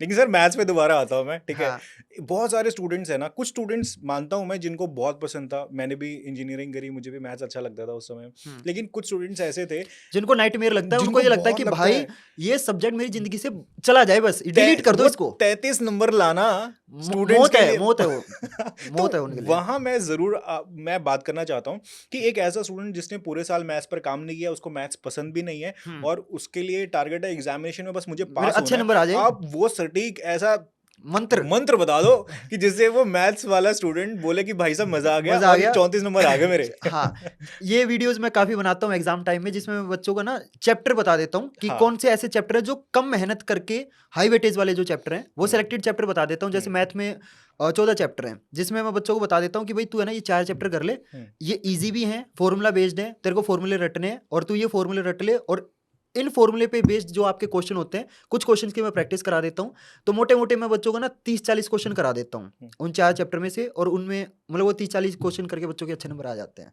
तो मैं बच्चों को लास्ट में ये बोलता हूँ कि आप स्मार्ट वर्क करो रादर ऑफ हार्ड वर्क। आप उस टाइम ये मत सोचो कि मैं सब कुछ कर लूँ, वो नहीं हो पाएगा, ये फैक्ट है। हालांकि मैं मोटिवेट करते टाइम मैं ना वीडियोस काफ़ी बनाता हूँ इस टाइप की कि भाई 3 महीने में अच्छे नंबर कैसे लेके आएँ, लेकिन सच बच्चा भी जानता है, सच मैं भी जानता हूँ कि जिस बच्चे ने 12 महीने मेहनत करी है और जिस बच्चे ने 3 महीने मेहनत करी है, डेफिनेटली वो 12 महीने वाले से आगे नहीं निकल सकता। लेकिन उसका मोरल डाउन ना करके, उसको इंस्टेड ऑफ रियलिटी ना बता के, उसको एक डिलेमा में ले जाके कि भाई तू अभी भी 3 महीने में अच्छे नंबर ला सकता है, उसको मोटिवेट करके कि जहाँ पे जो बच्चा ये सोच रहा था कि यार मैं तो 40 तक भी नहीं पहुंच पाऊंगा, अगर आप उसको उम्मीद दे दोगे ना, क्योंकि उम्मीद पे ही दुनिया कायम है, अगर वो ये उसको ये बोल दोगे कि नहीं भाई तेरा तो मतलब 12 महीने में से तूने ना अपने 9 महीने वेस्ट कर दिए, अब तू 3 महीने में कुछ नहीं कर पाएगा, तो वो 40 से भी नीचे चला जाएगा। तो हम बच्चे को ना इंस्टेड ऑफ नेगेटिव बताने के, उसको चाहे झूठी उम्मीद दे कि भाई तू 3 महीने में अच्छे नंबर ला सकता है, और तू चाहे 4 चैप्टर कर ले तेरे अच्छे नंबर आ जाएंगे। तो हम बच्चे को बोलते हैं कि 3 महीने में तू ये चैप्टर कर ले, स्टार्टिंग में ये 4 चैप्टर कर ले, जब तेरे को लगे कि ये 4 चैप्टर तेरे को बहुत अच्छे से आते हैं, इसके बाद तो बाकी चैप्टर पे जा। कौन से हो 4 चैप्टर? 4 चैप्टर कौन कौन से, ये इसके लिए आपको वीडियो देखनी पड़ेगी। ये आपके लिए क्योंकि हर क्लास के लिए अलग अलग होते हैं ना, 9th का अलग होता है, तो एक आप वीडियो 10th के लिए बता दो मेरे को। 10th के लिए मेरे हिसाब से सबसे पहला चैप्टर रहेगा ट्रिग्नोमेट्री। ठीक है, ट्रिग्नोमेट्री बच्चों को ऐसा लगता है कि बहुत मुश्किल है, लेकिन ट्रिग्नोमेट्री बहुत इजी चैप्टर है एक बार, क्योंकि वो पूरा चैप्टर आपका आइडेंटिटी बेस्ड है, फॉर्मूला बेस्ड है। आपका दूसरा चैप्टर है स्टैटिस्टिक्स, वो भी बहुत ज़्यादा स्कोरिंग चैप्टर है, बहुत अच्छे मतलब उसमें से काफ़ी क्वेश्चन आते हैं, और वो पूरा चैप्टर वो भी फॉर्मूला बेस्ड है। पहला ट्रिग्नोमेट्री, दूसरा स्टैटिस्टिक्स, तीसरा रहेगा कोऑर्डिनेट ज्योमेट्री, वो भी पूरा फॉर्मूला बेस्ड चैप्टर है। और चौथा चैप्टर में मतलब 2 चैप्टर में मैं चलो मैं दोनों का ही नाम ले लेता हूँ। एक है अर्थमेटिक प्रोग्रेशन, वो भी पूरा का पूरा फॉर्मूला बेस्ड है। और 5वां चैप्टर है सरफेस एरिया एंड वॉल्यूम। ये चैप्टर कर लो, आपके 80 में से 40 नंबर पक्के हैं, ये लगा लो पक्के हैं। मतलब मुझे ये जो 4 आपने जो चैप्टर सारे बताए ना, हाँ, इसमें इतने फॉर्मूले ना, स्टूडेंट्स को ये रहता है कि पता मैं सर फॉर्मूले से दूर जाते हैं वो। Comparatively formula based chapter easy होते हैं, है यस ना। होते हैं। अगर आपको क्वेश्चन नहीं आता, आप उसका फॉर्मूला भी लिख के आओगे तो आपको मरे मरे 1 नंबर तो मिल ही जाएगा, है ना। लेकिन अगर आप वर्ड प्रॉब्लम वाले क्वेश्चन में घुस जाओगे, अगर आप polynomial, pair of linear equation in 2 variable वाले चैप्टर में घुसोगे ना, वो है आपके कंसेप्ट बेस्ड। उन चैप्टर पे आपको कम से कम 1 हफ्ता लगाना पड़ेगा, और एग्जाम टाइम में आपके पास इतना टाइम नहीं होता, है ना। और आप उन 2 चैप्टर के पीछे भागोगे तो फिर आप है ना, मतलब आपका मोरल भी डाउन हो जाएगा, वो 2 चैप्टर भी आपके अच्छे से नहीं होंगे। तो इंस्टेड ऑफ उस डायरेक्शन में जाने के, आप फॉर्मूला बेस्ड चैप्टर में जाओगे तो आपको ज़्यादा रिजल्ट दिखेगा। ओके सर, आप भी स्टूडेंट्स को अगर मैं देखता हूँ ना, जो भी बोर्ड के स्टूडेंट्स हैं, 9th 10th 11th 12th के स्टूडेंट्स, ये मेजर हैं चंक स्टूडेंट का, जिनका रूटीन रहता है सुबह स्कूल जाते हैं, स्कूल से आते हैं ट्यूशन जाते हैं, हाँ, ट्यूशन से आते हैं फिर शायद कोई जा रहा है नीट की कोचिंग में जा रहा है, और कोई अब तो ऑनलाइन बैच भी ले रखे हैं, ऑनलाइन भी हो गए, घर पे ही पढ़ते हाँ, हैं। फिर वहाँ जा रहे हैं, फिर रात में 10 बजे जा रहे हैं, फिर अपना फिर होमवर्क कर रहे हैं, या फिर कुछ क्लास दे दिया टीचर ने, और असाइनमेंट आजकल है, तो रील्स वगैरह भी चलाते रहते हैं बच्चे। डीपीपीज हैं, फिर उस बीच में सोशल मीडिया है, हाँ, उसके बाद फिर सोना भी, और सुबह फिर उठ के स्कूल जाना है, सेम साइकिल रिपीट सेम भी करनी साइकिल रिपीट करना है। तो टाइम मैनेजमेंट ना बहुत बड़ा प्रॉब्लम है, बहुत बड़ा स्टूडेंट्स के लिए। प्रॉब्लम है, राइट। इससे कैसे डील करना है और कैसे अपने टाइम को मैनेज करना चाहिए स्टूडेंट्स को, ये प्लीज एक बार प्लीज बताइए। देखो मैं एक चीज बताता हूँ, बहुत सारे बच्चे ना, जैसे मान लो ऑन एवरेज आप कम से कम भी 5-6 घंटे स्कूल में बिताते हो, है ना। बहुत सारे बच्चे ये सोचते हैं कि मैं स्कूल में अपना 5-6 घंटे वेस्ट करता हूँ। अगर आप अपने स्कूल के टाइम को अच्छे से मैनेज कर लो ना, अगर आप स्कूल के टीचर, देखो मैं ऑनलाइन टीचर हूँ, मैं कहीं ना कहीं ये बात बोल के अपना ही बिजनेस अफेक्ट कर रहा हूँ, लेकिन मैं ना रियलिटी बताऊंगा बच्चे को कि भाई तुम्हारे जो स्कूल के टीचर है ना वो बहुत अच्छा पढ़ाते हैं।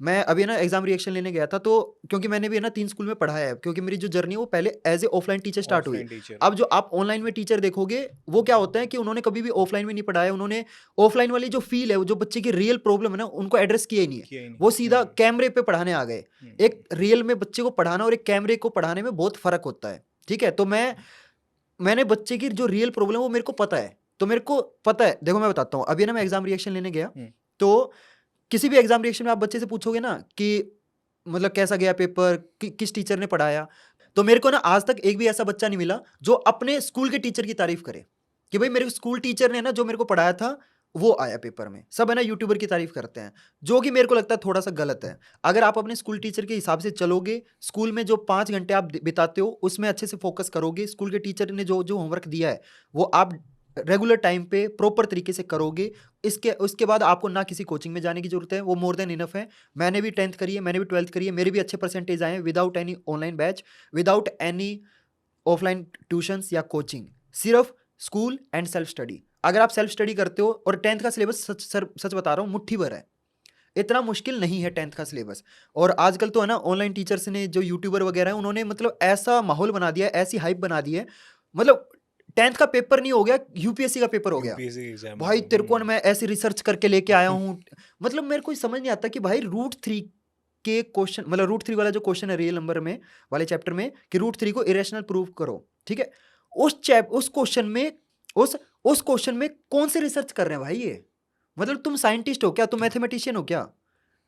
पता नहीं सर, मेरे को ऐसा लगता है कि ये बहुत गलत हो रहा है, और बच्चों को ना ऐसा लग रहा है कि भाई तू ना जंग पे जा रहा है। 10th का पेपर है भाई, जस्ट चिल, इतना प्रेशर, इतना लोड लेने की जरूरत नहीं है। स्कूल में टाइम दो, स्कूल पे फोकस करो, जो टीचर तुम्हारे बता रहे हैं। 3 घंटे की self study more than enough है। और पता क्या होता है, अब यूट्यूब पे बता देते हैं कि भाई तू है ना 8 घंटे की सेल्फ स्टडी नहीं करेगा ना तो तू कुछ नहीं कर रहा, ठीक है।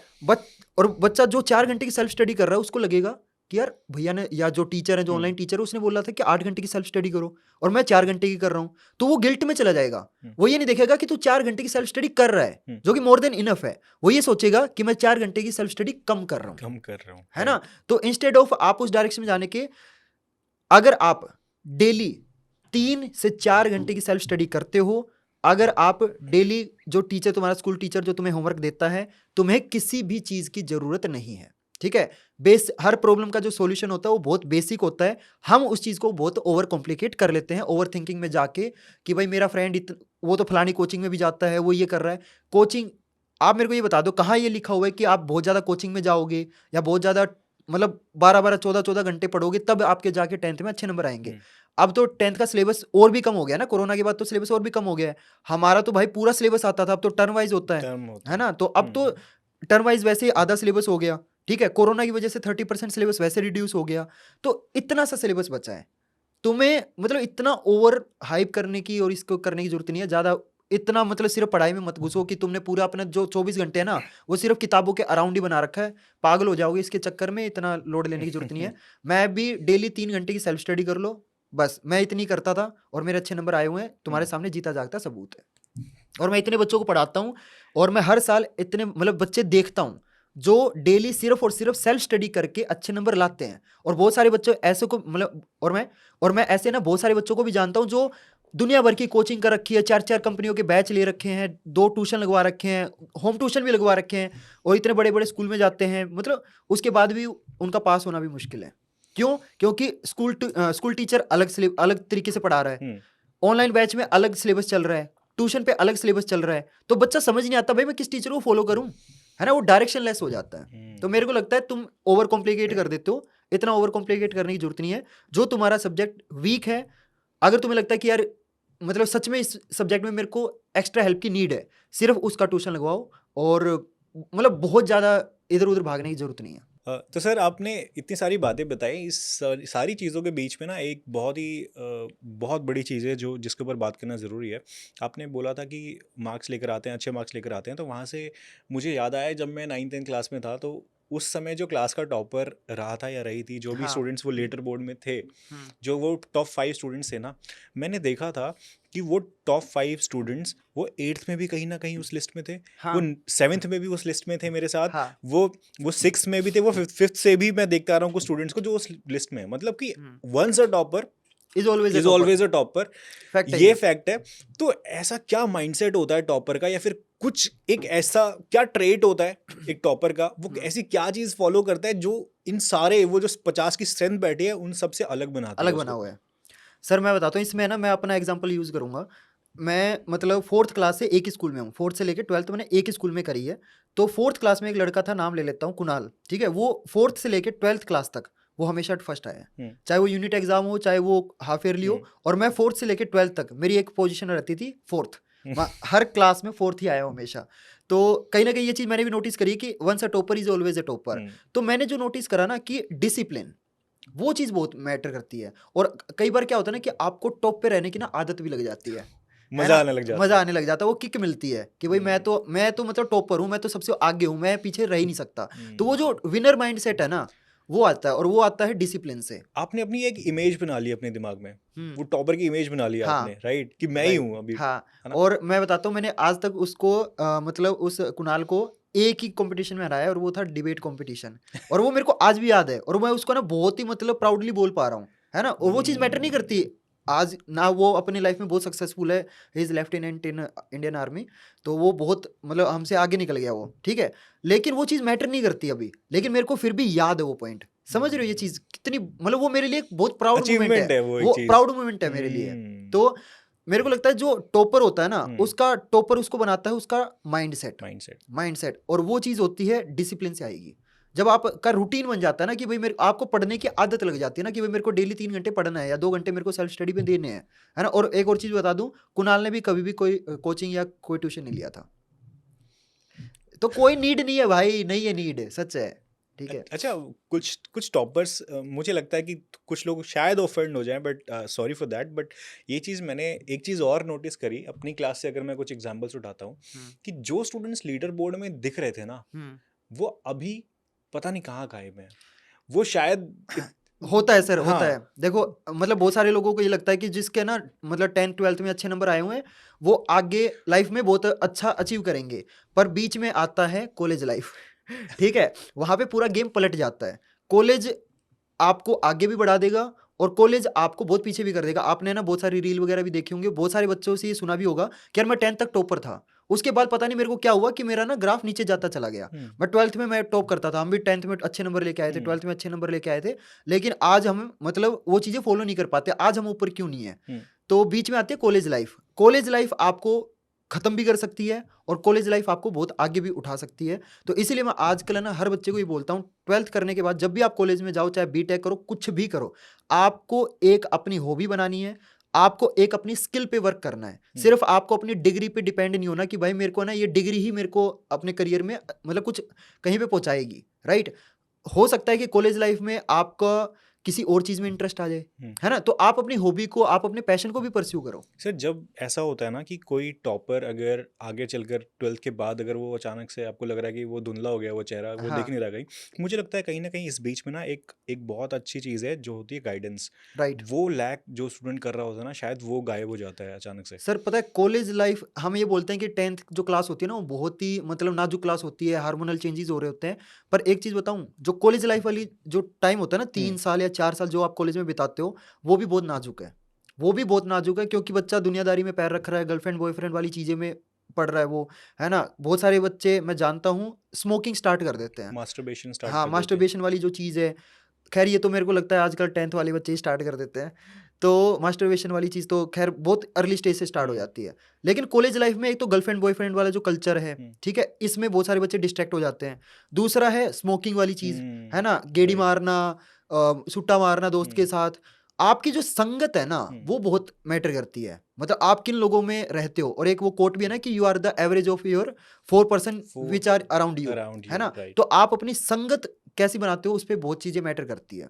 तो अगर आपकी कॉलेज में संगत अच्छी है, अगर आपने मतलब ग्रोथ माइंडसेट आपके फ्रेंड्स का, अगर आपके फ्रेंड्स आपको बोलते हैं चल यार गेड़ी मारने चलते हैं, और आपके कहीं ना देखो चाहते हुए या ना चाहते हुए आप मतलब 1 महीने या 2 महीने बाद है ना आप उनके जैसे बन जाओगे, ये सच है, ठीक है? तो आप अपने आसपास के जो लोग हैं ना वो बहुत अच्छे से चूज करो कि आप किन में आपका उठना बैठना है। तो कॉलेज लाइफ में अगर आपकी संगत अच्छी हुई तो ही आप मतलब अच्छे निखर पाओगे। संगत खराब हुई तो आपके 10th 12th के मार्कशीट में नंबर रह जाएंगे, आपकी लाइफ हमेशा डाउन ही जाएगी। अच्छा सर, स्टूडेंट्स की लाइफ में ना एक टाइम ऐसा आता है हम्म जहाँ पे उसने शायद सब कुछ उसको ठीक ठाक मिल गया, ठीक है, 9th में भी उसने बहुत अच्छा परफॉर्म किया, 10th में भी अच्छा रहा, एंड हो सकता है वो स्ट्रीम लेकर साइंस में गया हो या फिर कॉमर्स या ह्यूमैनिटीज़ में, doesn't matter, let's take example जब वो कॉलेज में या कॉलेज के बाद अपनी लाइफ में है, तो एक टाइम ऐसा आता है ना जहाँ पे शायद वो फेलियर्स लेता हुआ स्टूडेंट्स चाहे आ रहा है या फिर वो सक्सेस लेता हुआ आ रहा है, और एक टाइम के बाद कुछ स्टूडेंट्स होते हैं जो फेलियर आगे ले नहीं पाते हैं, राइट, वो बहुत ज़्यादा उनको मेंटल ट्रॉमा हो जाता है, ठीक है, और कुछ बच्चे डिप्रेशन में मुझे भी ऐसा चले लगता जाते है हैं। कि जो स्टूडेंट ने अगर कोई कॉलेज में आके गिव अप कर रहा है, बट वो सिर्फ वो कॉलेज का नहीं है उसके पास बोझ, वो काफ़ी शायद काफी बैगेज है पहले उसके से पास। लेकर आ रहा है पीछे से, तो इस टाइम में ना जब हम 21st सेंचुरी में हैं और इतने सारे प्रेशर डील करने वाला इन्वायरमेंट, हम स्टूडेंट्स की टाइम मैनेजमेंट देख रहे हैं, उनका शेड्यूल देख रहे हैं कैसा है पूरे दिन का, तो इस टाइम में टीचर्स की रिस्पॉन्सिबिलिटी बहुत ज़्यादा बढ़ जाती है, and you being a school teacher also, जहाँ से आपने शुरू किया है, आपको क्या लगता है कि एक स्टूडेंट की तो रिस्पॉन्सिबिलिटी अपनी जगह है, एक टीचर की क्या रिस्पॉन्सिबिलिटी होनी चाहिए जब वो एक 50 के स्ट्रेंथ वाली क्लास को हैंडल कर रहा है और आपको दिख रहा है कि जब इतना कट थ्रोट कंपटीशन है, एक एक सीट के लिए हजार बच्चे कंपटीशन में खड़े हैं, और आज आप देख लो कोई भी एसएससी या कोई भी बैंक एग्जाम, कुछ भी एक छोटा मतलब सा छोटा भर्ती अगर निकल रही है बहुत सरकारी बहुत नौकरी, मतलब सक्सेस रेट बहुत कम है। एक सीट पे हजारों 2000 5000 बच्चे compete कर रहे और हैं। आप ये भी देखो ना जो पीएचडी होल्डर हैं वो भी ग्रुप डी का एग्जाम का फॉर्म भरते हैं। तो ऐसे में ना मुझे लगता है टीचर्स की जवाबदारी बहुत ज़्यादा बढ़ जाती है, क्योंकि स्टूडेंट्स को मोटिवेट भी रखना है, उनको नैतिकता के रास्ते पर भी लेकर हाँ। चलना है साथ में, है ना, पूरी क्लास को एक साथ लेकर चलना है, जिसमें स्टूडेंट ऐसा भी है जो बहुत अच्छे से वो नहीं समझ पा रहा है चीज़ें, कुछ ऐसे हैं जो थोड़ा देर से समझ रहे हैं, कुछ ऐसे हैं जो बहुत जल्दी टीचर को समझ जा रहे हैं, हर टाइप के स्टूडेंट को साथ लेके चलना साथ होता लेकर है। चलना पड़ता है, तो ऐसे में टीचर को किस तरीके से डील करना चाहिए स्टूडेंट्स के साथ, या उसकी क्या रिस्पॉन्सिबिलिटी होनी चाहिए? सबसे पहले पता है सर, आजकल है ना बच्चा क्या हो गया है कि बच्चा ना टीचर से डरता है, टीचर के नाम से डरता है।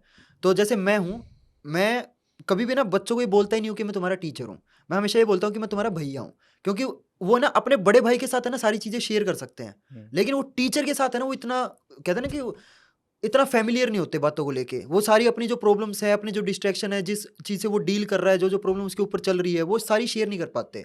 लेकिन वो अपने भाई को ना, चाहे बच्चे ना मेरे को कभी भी ऐसे टीचर कंसिडर करते नहीं है। वो मेरे को ना सारी प्रॉब्लम बता देते हैं कि भैया मेरा ना ब्रेकअप हो गया, भैया मैं ना मतलब अभी ना मेरे घर पे ये वाली प्रॉब्लम चल रही है जिसकी वजह से मैं पढ़ाई नहीं कर पा रहा। तो बच्चा मेरे को सारी प्रॉब्लम अपनी बता देता है। तो मैं हर टीचर को यही चीज़ बोलना चाहूँगा कि यार आप ना एज ए टीचर बन के बच्चों से बात ना करो, कहीं ना एक मतलब ऐसा बॉन्ड बनाओ बच्चे के साथ जहाँ पे बच्चा ना बिना किसी प्रॉब्लम के, बिना किसी ये सोचे कि यार टीचर मेरे को जज करेगा, वो अपनी सारी प्रॉब्लम आपके साथ शेयर कर सके, है ना। जैसे मैंने बच्चों का एक भैया बन के बात करी हमेशा। मैं हमेशा मेरा इंट्रो भी है कि दिस इज योर गौरव भैया, ताकि बच्चा को ये लगे कि यार ये तो अपना भैया है, ये तो अपना भाई है, इसको तो बता सकते हैं। ये बंदा नहीं सोचेगा, ये मेरे को जज नहीं करेगा, है ना। ये नहीं सोचेगा कि यार इसका तो ब्रेकअप हो गया, ये तो लड़का नालायक है। कभी भी किसी बच्चे को उसकी प्रॉब्लम उसकी लाइफ में जो चल रही है उसको सुन के नालायक नहीं समझना चाहिए कि भाई ये इसका तो ब्रेकअप हो गया, ये तो नालायक बच्चा है, ये तो फालतू चीज़ों में पड़ा रहता है। आप किसी पेशेंट को, है ना, जैसे एक पेशेंट होता है, अगर वो आपको आके अपनी प्रॉब्लम बता रहा है तो आप उसको धिक्कार नहीं सकते कि अरे तू तो पहले नशेड़ी है ना। अगर कोई जैसे कोई एक ड्रग ड्रग वो है, या जो ड्रग एडिक्ट है, या कोई स्मोकर है, अगर डॉक्टर आते ही बोलेगा अरे तू तो बेवड़ा है या तू ड्रग एडिक्ट है, आप कभी भी एक पेशेंट के मतलब गिरी हुई नजरों से मत देखो। उसी तरीके से किसी बच्चे को इस नजरों से मत देखो कि भाई ये तो खराब बच्चा है ना। आप उसकी प्रॉब्लम सुनो और उसको पॉजिटिव वे में मोटिवेट करो।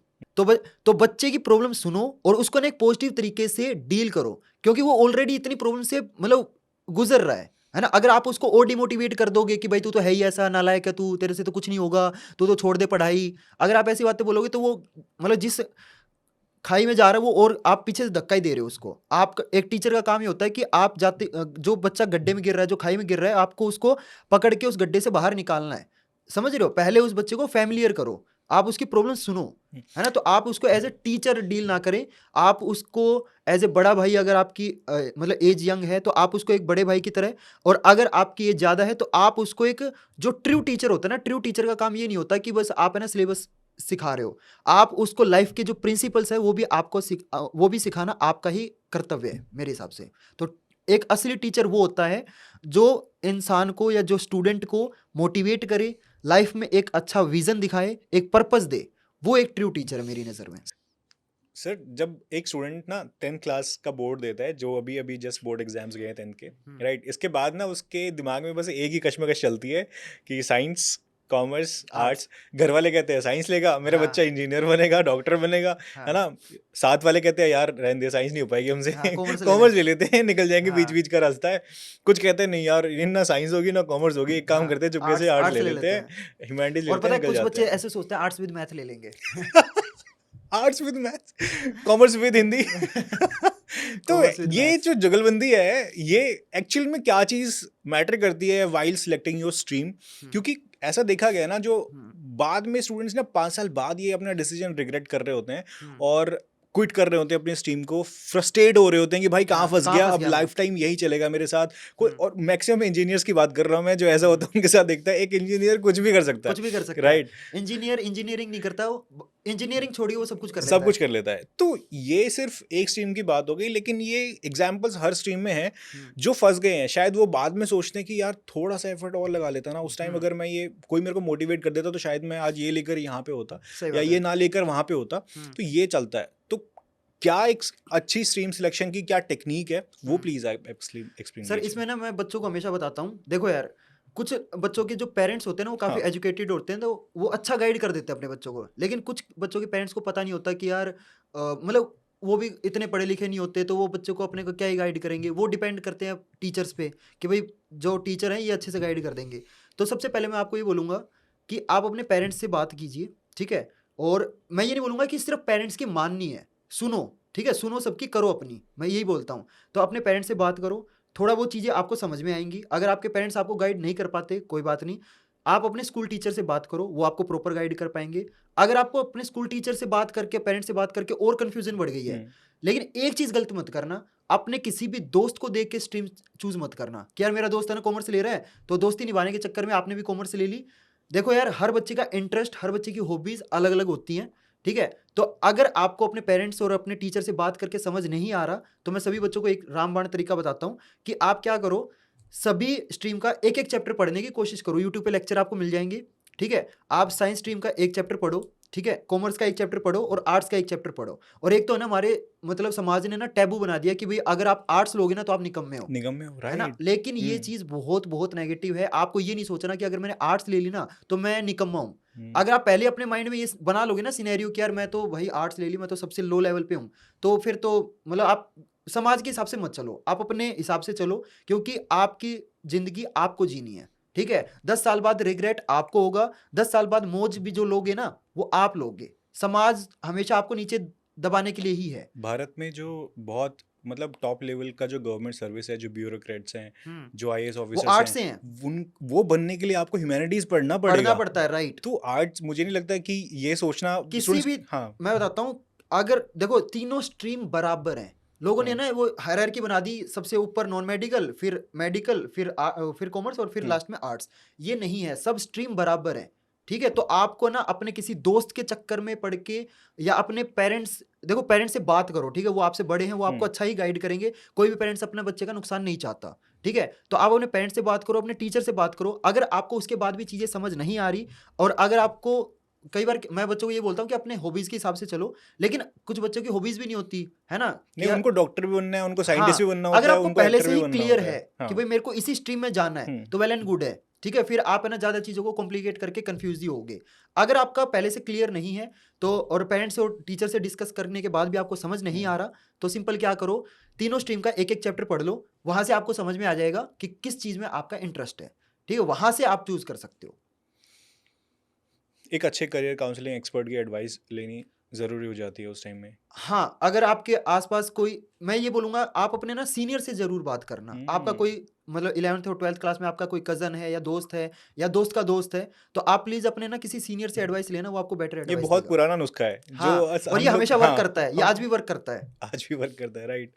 बहुत बहुत सारे ऐसे एग्जाम्पल्स हैं जो हमारे टाइम में भी हम लोगों ने बहुत ऐसे काम किए हैं, जो अपने दीदी भैया से पूछो, है ना। हाँ, और अच्छा गाइड पेरेंट्स भी करते हैं वो। बोलते हैं कि नहीं भैया से पूछ, हाँ, दीदी से पूछ, अच्छा फ़ोन गाइड लगना करते हैं। बहुत अच्छी चीज़ है ये।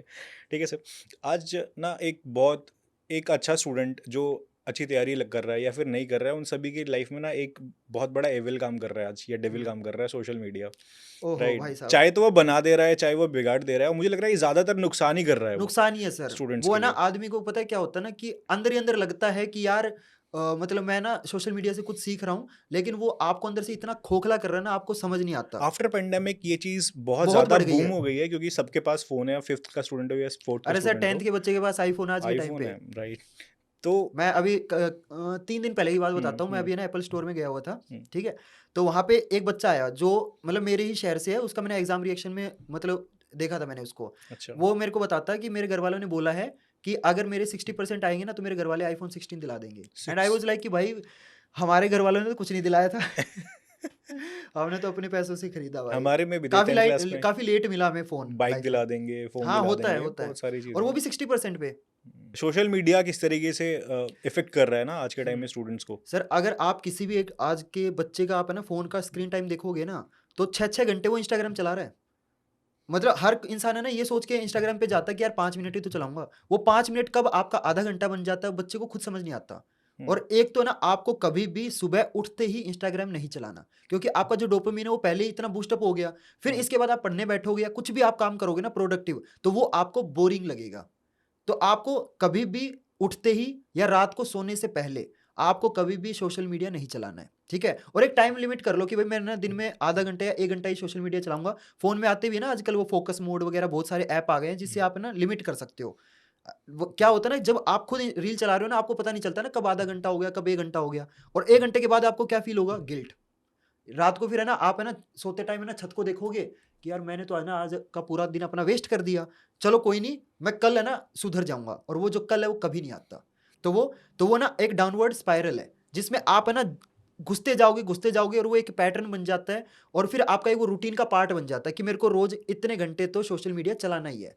या बहुत सारे बच्चे फ्री फायर या पबजी वगैरह खेलते हैं, भाई उसमें सिर्फ़ और सिर्फ़ आपका टाइम वेस्ट हो रहा है, ठीक है? और अगर आपको बाकी बच्चों से आगे निकलना है, सिंपल है ना 3 या 4 चीज़ें फ़ॉलो कर लो। 8 घंटे की नींद, और डेली आप है ना ज़्यादा नहीं कह रहा मैं, सिर्फ़ 20 से 30 मिनट अगर आप एक्सरसाइज़ कर लेते हो, आप सोशल मीडिया सिर्फ़ और सिर्फ़ आप है ना आधा या 1 घंटा चलाते हो, आप टॉप 1% बच्चों में पहुँच जाओगे। सिर्फ़ इतना करना है आपको, सिर्फ़। और सोशल मीडिया को छोड़ने का सबसे ना मैं मतलब रामबाण तरीका बताता हूँ, आप है ना कुछ भी ट्राई कर लेना, नहीं छोड़ पाओगे। एक चीज़ ट्राई करो, बहुत सारे बच्चे ना और मोटिवेट हो जाते हैं कि यार कल से है ना मैं इंस्टाग्राम नहीं चलाऊँगा। हुँ, और एक चीज़ हमेशा याद रखना, जिस चीज़ को आप जितना ज़्यादा दबाओगे ना, वो चीज़ उतनी ही मतलब फट के बाहर निकलेगी। तो आप कभी भी ये मत सोचो कि कल से मैं ना सोशल मीडिया, एक दिन आप 5 घंटे चला रहे हो, कल मैं आधा घंटा नहीं मतलब ज़ीरो कर दूँगा। तो ज़ीरो करने से नहीं छूटेगा वो, ठीक है? जितना आप खुद को दबाओगे, जितना आप है ना मतलब आपको घुटन महसूस होगी। जिस चीज़ को आप ना करने के बारे में सोचोगे ना कि ये मेरे को करना नहीं है, आप उल्टा वही चीज़, वही ख़्याल आपके दिमाग में ज़्यादा आएँगे। आप उसी टाइम फ़ोन दिखेगा तो मन करेगा यार थोड़ा और चला लेता हूँ। तो आप कैसे छोड़ोगे? डेली आपको ये सोचना है कि मैं आधा घंटा कम करूँगा, ठीक है? 5 घंटे चलाता हूँ, तो अगले दिन सिर्फ़ साढ़े 4 घंटे। अगर आप एकदम से ज़ीरो करोगे ना, तो आप नहीं छोड़ पाओगे। तो डेली आपको आधा-आधा घंटा कम करना है। इससे आपका छूट जाएगा। छूट जाएगा।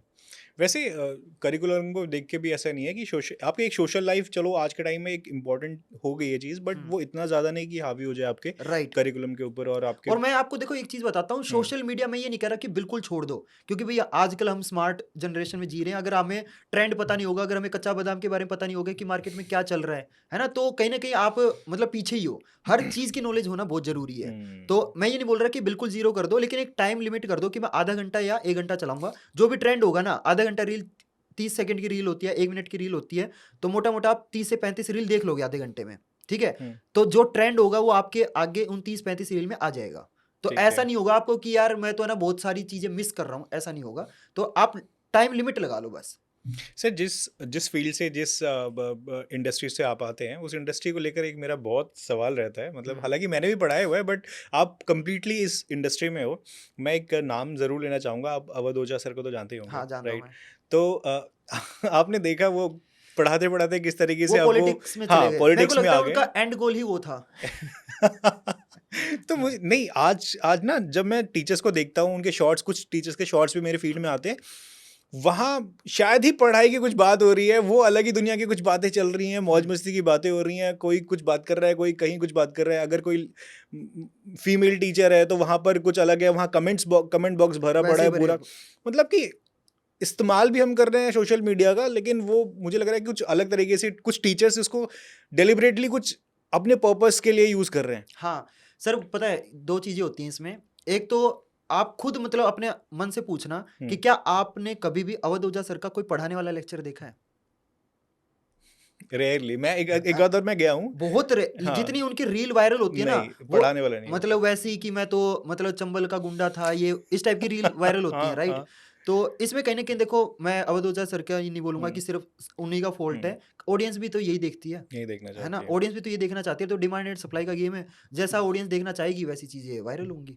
तो हम्म, पर इसमें चलो दिक्कत नहीं। चलो मैं इस टॉपिक पे ज़्यादा बोलूंगा नहीं, लेकिन यार हम्म, देखो ये पेड पीआर होती है, ठीक है? कहीं ना कहीं वो टीचर के खुद के पीआर चैनल वगैरह चलते हैं, वो फैन पेजेस जो आप देख रहे हो ना, वो कोई भी स्टूडेंट नहीं बनाता, वो उनके खुद के पर्सनल फैन पेजेस होते हैं। उन सारे फैन पेजेस के जो पासवर्ड होंगे वो अवध ओझा सर के पास ही होंगे। सर एडुटेक इंडस्ट्रीज के ना एक सच्चाई है जो अक्सर ना मीडिया में न्यूज़ में आता रहता है कि फलाने फलाने टीचर को इस इंडस्ट्री ने, इस इंस्टीट्यूट ने दे दिए इतने पैसे, 2 करोड़ दे दिए, हाँ 5 करोड़ दे दिए। एक आपको भी बहुत अच्छे अच्छे ऑफर्स मिले, राइट? जी, तो ऐसा एक ऐसा टाइम आता है जिस ऑफर के बाद शायद एक बंदा सच में बोलता है कि नहीं यार, ले लेते हैं ये। ले लेते हैं, आते हैं सर, हाँ, बिल्कुल आते है ना? हैं। आपको भी आया होगा वो, उससे कैसे आपने डील किया, एक बार वो भी प्लीज़ बताइए। और क्योंकि इस इंडस्ट्री में मैं देखता हूँ बहुत सारे स्टूडेंट आज अनअकैडमी पर पढ़ा रहे हैं, कल मुझे कहीं और मिल रहे हैं, हाँ, कुछ अड्डे अरे में पढ़ा रहे हैं, कहीं फिर और वीडियो भी तो बनाएंगे ना, मैंने अनअकैडमी क्यों छोड़ा।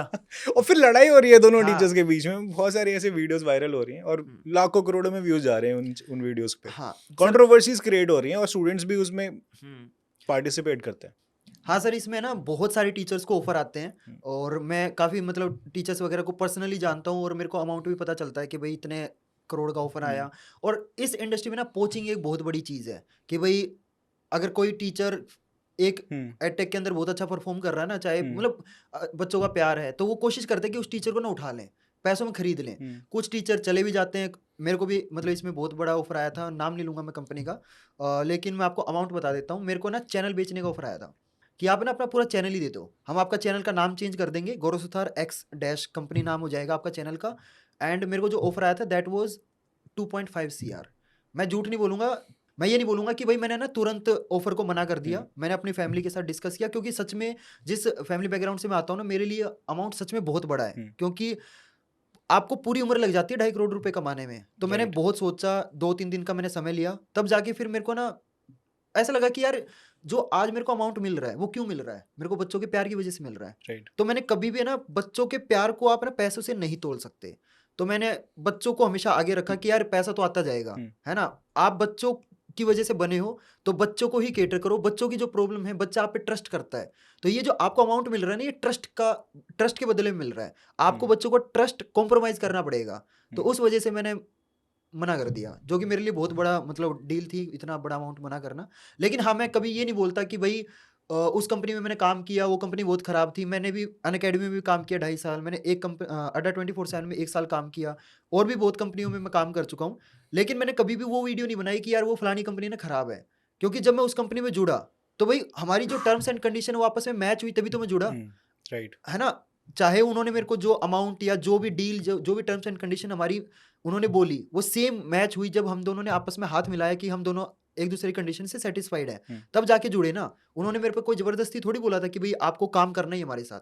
है ना, तो मैं ये थोड़ी बोलूंगा कि यार ये फलानी कंपनी खराब है, तो आप उस कंपनी में काम करके उस कंपनी की बुराई कैसे कर सकते सर हो? एक आध चीज़ें ऐसी हुई ना कि जब जो कंपनी, अगर कोई एडटेक कंपनी है, सपोज दो एक्स एंड वाई बहुत बड़ी एडटेक कंपनीज हैं, राइट, तो एक्स एंड वाई में क्या होता है ना, मिड सेमेस्टर में आगे या फिर मिड कोर्स में हाँ, आगे ना कि सिलेबस के बीच में से उठा लेते टीचर हैं। को ऑफर देते हैं एंड वो टीचर को उस बीच में से उठाते हैं ताकि उनका हाँ। मार्केट टूटे, उनका बिजनेस खराब हो।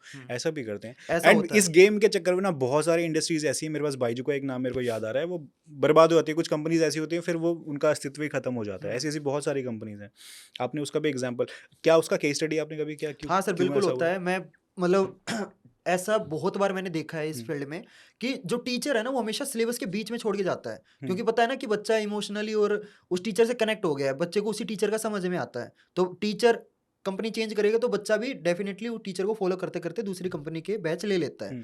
तो ये चीज़ मेरे हिसाब से बिल्कुल गलत है, क्योंकि आप एक कंपनी में बच्चों को ट्रस्ट कर बच्चों को प्रोमिस करके आ गए कि भाई मैं तुम्हारा सिलेबस इस कंपनी में कंप्लीट कराऊंगा। अगर आपको कंपनी चेंज करनी है, देखो कंपनी चेंज करना कोई गलत नहीं है, आप बच्चों का जो बैच है वो कंप्लीट करो, आप बच्चों का जो सिलेबस वो कंप्लीट करो, जब बच्चों का सेशन कंप्लीट हो जाता है उसके बाद शिफ्ट करो। ऑफलाइन में भी तो टीचर एक कंपनी से दूसरी कंपनी में जाता है ना, तो कंपनी चेंज करना गलत नहीं है, mid of the session change करना गलत है। राइट। और जैसे बात करें बायजूस की, तो सिर्फ बायजूस नहीं, जितनी भी कंपनियां बच्चों के साथ गलत करती है ना, जैसे बायजूस में आपने सुना होगा कि मिस सेलिंग होती है ना, कि 80-80 हजार रुपए के कोर्स बेच रहे हो आप। अगर इसको प्रॉपर धंधा बना रखा है आपने, बिजनेस बना रखा, आपको बच्चे से फर्क ही नहीं पड़ता कि बच्चे को, मतलब बच्चे के पेरेंट्स पैसे 80,000 रुपए कहाँ से लेके आ रहे हैं। मिस सेलिंग होती थी, बच्चे को ना डराया जाता था। आप 10th क्लास के बच्चे से अगर आप 11th क्लास के क्वेश्चन पूछोगे तो डेफिनेट सी बात है कि बच्चे को नहीं आएगा, है ना, चाहे वो कितना भी इंटेलिजेंट स्टूडेंट हो, है ना। तो अब उनके पेरेंट्स को पता क्या बोला जाता था कि भाई देखो आपके बच्चे को तो कुछ नहीं आता, ये क्वेश्चन तो सभी बच्चे कर लेते हैं, आपका बच्चा तो निकम्मा है, आप हमारा बैच ले लो, आपका बच्चा ना टॉप कर जाएगा। और बच्चे को डाउट ही हो जाता है यार कि यार ये क्वेश्चन तो मैंने पढ़ा ही नहीं। अब बच्चे को 10th के बच्चे को थोड़ी पता है ये क्वेश्चन 11th क्लास का है, बच्चे को तो ये लगेगा कि यार सच में बात तो ये ठीक कह रहे हैं। अब पेरेंट्स को पता है, पेरेंट्स है ना बच्चे की एजुकेशन के ऊपर बहुत खर्च कर देते हैं, है ना, उनके मतलब जितनी कैपेसिटी नहीं होती ना उससे ज़्यादा जाके खर्च कर देते हैं। तो पेरेंट्स है ना, चाहे अब उनको बायजूस जैसी कंपनी को पता फर्क ही नहीं पड़ता कि भाई तू है ना मेरे को 80,000 रुपये दे दे, अब तेरे फादर क्या करते हैं। मैं एक वीडियो देखी थी जिसमें ना वीडियो कॉल चल रही है बायजूस के सेल्समैन के साथ, उस बच्चे का जो मतलब पेरेंट्स बात कर रहे हैं, और मतलब घर देखने से पता चल जाता है कि उनके जो छत थी ना वो कच्ची छत थी, और उसके पेरेंट्स है ना डर डर के बोल रहे हैं कि हमें ना 80,000 रुपये दे देंगे लोन लेके। मतलब इस लेवल की अगर आप मिस सेलिंग करोगे, अगर आपके कर्म ही खराब होंगे, अगर आप पाप करोगे तो कहीं ना कहीं तो निकलेंगे ना सर। तो इस वजह से तो जितनी भी कंपनी सर ये मिस सेलिंग करती है, जो बच्चे को लूटने की कोशिश करती है ना, उनका एंड ऐसे ही होना, वो तो होना ही था, और ये चीज ऐसे ही होती रहेगी। जो कंपनी बच्चों को लूटेगी वो कभी भी सर्वाइव नहीं कर सकती। सर भारत जैसे देश में, जहाँ पर हम अभी बात करते हैं भारत को विश्व गुरु बनाने की बात करते हैं, पूरे विश्व के पटल में सबसे ऊपर भारत को हम देखते हैं, शिक्षा पद्धति में भारत को सबसे आगे देखना चाहते हैं, खेल कूद में देखना चाहते हैं, रिसर्च के फील्ड में देखना चाहते हैं। वहीं पे ग्राउंड रियलिटी ये भी है कि भारत में शिक्षा अभी भी बहुत लोगों के लिए एक सपना ही है। बिल्कुल है। और उसमें जब ऐसा सेलिंग, अब फॉल सेलिंग हम लोग करते हैं, वहीं पे कुछ टीचर्स ऐसे भी, अलग पांडे सर का नाम हमने स्टार्टिंग में लिया, कुछ ऐसे टीचर्स भी जिन्होंने शिक्षा को इतना सुलभ बना दिया, खान सर का नाम आता है, उन्होंने मतलब वो इतना अफोर्डेबल इतना अफोर्डेबल बना दिया। उस टाइम में जब कोचिंग लाखों रुपए चार्ज कर रही है, एक एग्जांपल लेते हैं यूपीएससी की प्रिपरेशन के लिए, लाखों 2-2 लाख रुपए 3-3 लाख रुपए चार्जेस हैं कोचिंग के, वहां पर आपने हर स्टूडेंट को उसके घर तक पहुंचा दिया, उससे शायद अच्छा मटेरियल और एकदम अफोर्डेबल कॉस्ट में। जो एक रिक्शा चलाने वाला स्टूडेंट वो भी अफोर्ड कर पा रहा है, एक जो घर घर अखबार पहुंचा रहा स्टूडेंट वो भी अफोर्ड कर पा रहा है। तो मुझे लगता है कि जिस दौर से इंडिया निकल रहा है वहाँ पे हमको शिक्षा को और सुलभ करना चाहिए, राइट, जिसमें आप भी काम कर रहे हो। तो इसमें क्या ऐसे 2 चैलेंज है जो बहुत बड़े चैलेंज हैं, क्योंकि आपने भी बहुत अफोर्डेबल रेट्स पे 9th, 10th, 11th, 12th students के लिए, आगे भी आप नीट जेई के लिए निकाल रहे हैं, तो क्या ऐसे चैलेंजेस है जो मेनली फेस करना पड़ता है while you are targeting to deliver at very low reasonable price? The course is being sold at a very reasonable price. Right.